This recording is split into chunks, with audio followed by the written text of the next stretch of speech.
Welcome back to Table Talk and Tumbleweeds. We're glad you're here. If you haven't liked, comment, subscribed, please do so below.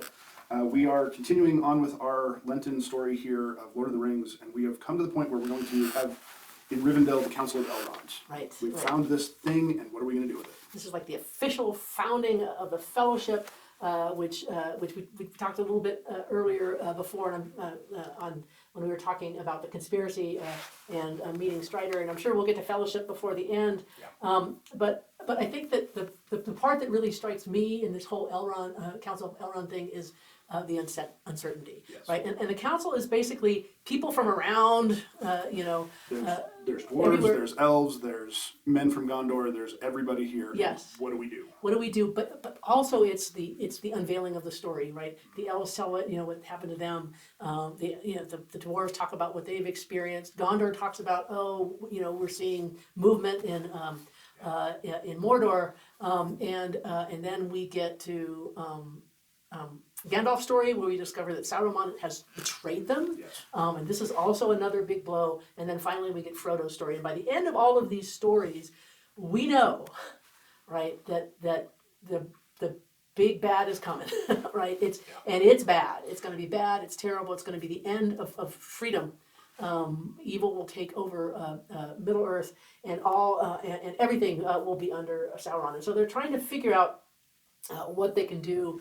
And of course, the final conclusion that they reach is that the only thing we can do is destroy the ring. And that's when you have that important scene with Boromir when he's like, oh, we should use it. Why would we destroy the power that we have? We have. And we'll talk a little bit more about that, I think, next week, because we're going to talk about Boromir. There's some very big scenes with Boromir that we're going to deal with, so we're going to hold on to that one. Yeah. Remember Boromir's desire for the ring and set it aside. Yes.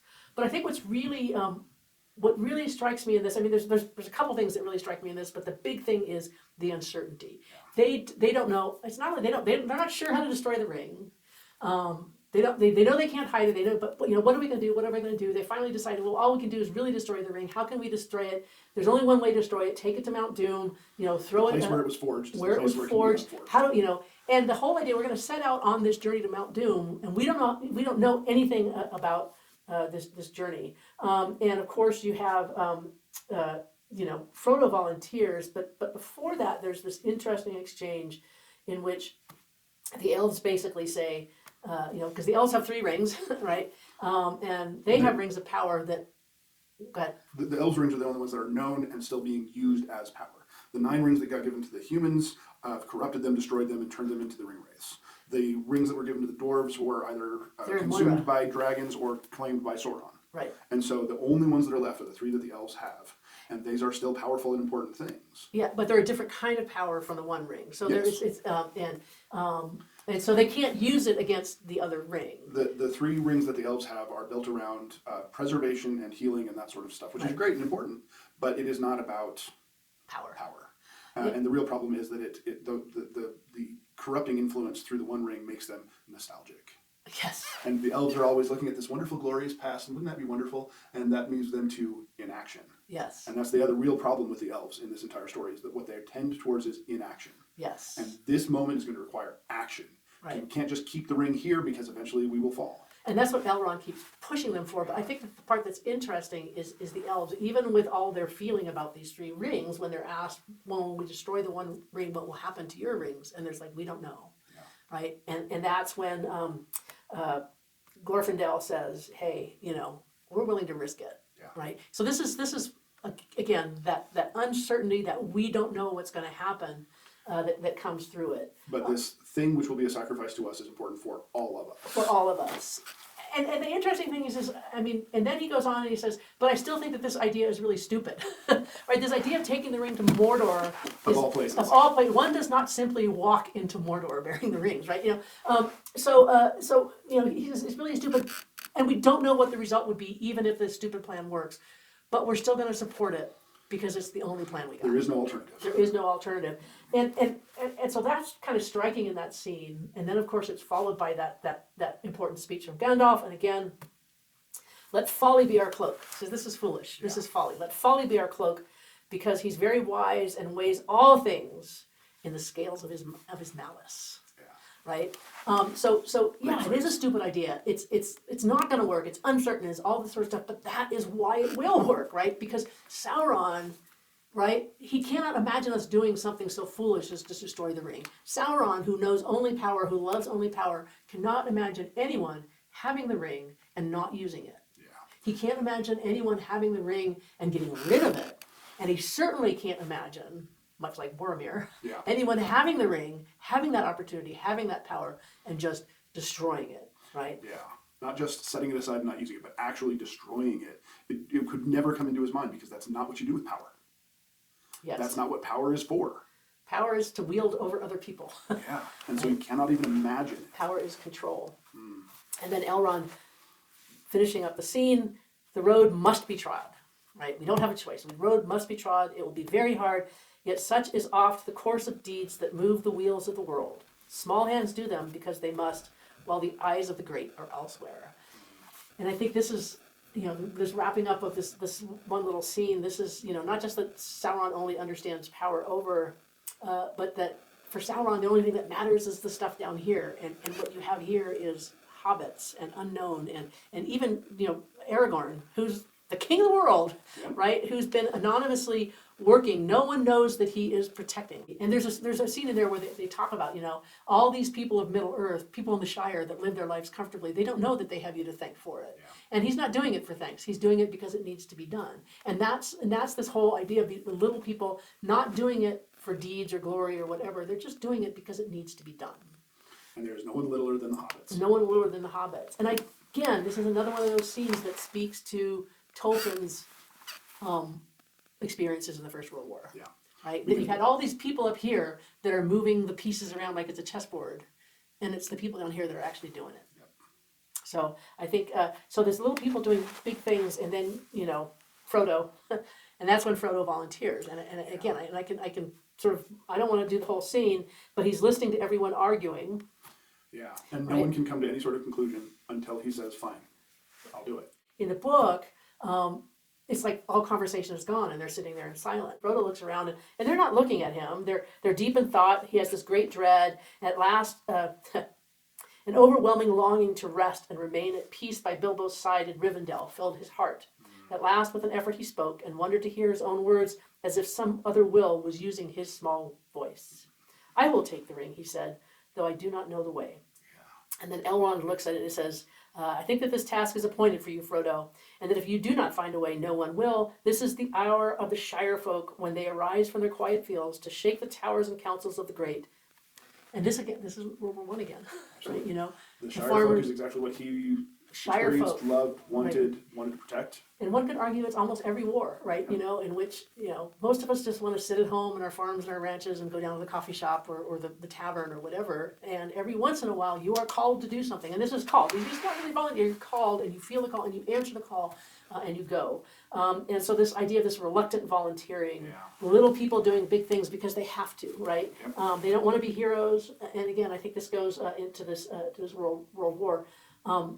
And then, jumping ahead maybe just a little bit, you have this fellowship in the midst of uncertainty and the same thing. This is when they're, Gandalf once again steps in and puts the fellowship together. The fellowship has been chosen, right? You've got, Gimli and Legolas. So you've got the representatives of the free peoples of Middle Earth. And Merry and Pippin want to go. Elrond doesn't want to let them go. And he says, you only want to go because you don't know what is going to happen. Yeah. And Gandalf says, and neither does Frodo. None of us know. None of us know, and we can only send them with the hope that they will do what they would need to do. They will need to do, and then he tells Elrond, trust the fellowship, not your wisdom. Yeah. And that's this sort of big moment, this sort of coming together of the fellowship in which you really have this idea that there are people that someone has to do it. I don't want to, but I will. And I will do it not alone. And I will do it not alone. Although that will come back to bite us later on. But at least in this moment where the music swells and he holds the ring and he says, "Okay, I'll do it." I'll do it, but I don't know the way. Everyone says, "I'll go with you." Right. Because he's had that moment of saying, in "Yes, the movie. I will." In the movie. Which does a really good job of getting that I'll go. But there is that, which we've talked about before, that one person volunteers and that gives strength to the other people to say yes. Yes. Even Merry and Pippin. Well, but Merry and Pippin, okay. Here's a little point that I want to make. We talk about choosing the journey. Frodo doesn't choose the journey. The journey chooses him. The journey chooses him. He agrees to go along. He's the one that bears the burden. Frodo ultimately doesn't have a choice. You can stay in the Shire and be captured by the Nazgul. You can stay at the Prancing Pony. You can stay in Rivendell. You can stay in Lothlorien. Any place that you stay, eventually they're going to come get you. Your only hope is to destroy this ring. You can't get rid of it, right? You might want to. He tries. Right? He tries. You can't get rid of it. No one will take it. So Frodo, in some sense, yeah, he's scared, and he should be. Yeah. But it's like, I don't have a choice. Yeah. He doesn't have a choice. Everyone else has a choice. Everyone else. Frodo, it's like when Frodo leaves when the Nazgul are chasing them, right? And he's like, I don't want to leave my friends. And it's like, yeah, once you're gone, your friends aren't going to be in danger, right? So he goes riding off, and the Nazgul will just run right past his friends, right? Yeah. Frodo leaves the Shire. As far as I know, I'm good. Now that might be a fantasy. I might not really be safe. But he believes that there's safety in that. Yeah, and this is, and I'm going to do a shout out to Audrey here because she's the one that really sort of raised this in my head. This idea that we talk a lot about the ring and the burden. What are the burdens one of those like book club questions is like, what is the ring that you bear? Everyone has the ring, and I think, but in this book, everyone doesn't have the ring, right? Yes, they're all in danger, but they don't all have the ring, and some of them. All of them could have chosen to stay behind. Strider could have stayed in Rivendell with the hot chick, right? And maybe we'll be lucky. Maybe not the elves, but maybe the hobbits will die before this happens. It could be 40 years. I might be dead before it happens. I don't have to do this. Yeah. Frodo has to do this. I don't have to do this. So the big question, maybe, and gets us at the precipice of Lent, yes. Right? Maybe the big question is not what is your ring, but what is your Shire? What is that comfortable place? Yeah. That is keeping you from getting up and moving out into the world. Yeah. And I think that's, maybe we're getting a little bit of the book of Ecclesiastes, that all these comforts that you have. All is vanity. All is vanity. But what is the Shire? What is the comfortable place? What is the relationship? What are the things? What is the environment that you say, nah, this is good enough. I'm just going to stay here, and if the world out there wants to go all to hell, it's not my problem. Maybe I'll be lucky and it won't hit me. I can probably manage to survive long enough until I die of natural causes before the disaster comes. Right. So I think that is, it's probably a good place to end this discussion. But I do think, as we think about Lord of the Rings, that what is our Shire? What is the thing that's keeping us from making the journey? And I think it is a very, very good one because this is the scene where Frodo leaves Rivendell, which he's come to love. Yeah. It is a comfortable, wonderful place. He loves this place. He's recovered there after some dangers on the route there, and he loves Rivendell, and he's going to leave it to go out into the wilderness while he carries this burden. And this is the Ash Wednesday Lenten story, where we go out into the wilderness. We leave the comfortable place. We go out into the wilderness and think, what is the world supposed to be? What am I supposed to be in this world? What is the burden that I'm carrying with me, or what is the person who has a burden who I'm trying to help carry that burden with them? Yes, and I think that's that's a good. It's a very Lenten thing where he leaves this place of comfort and security to go into the wilderness and wander.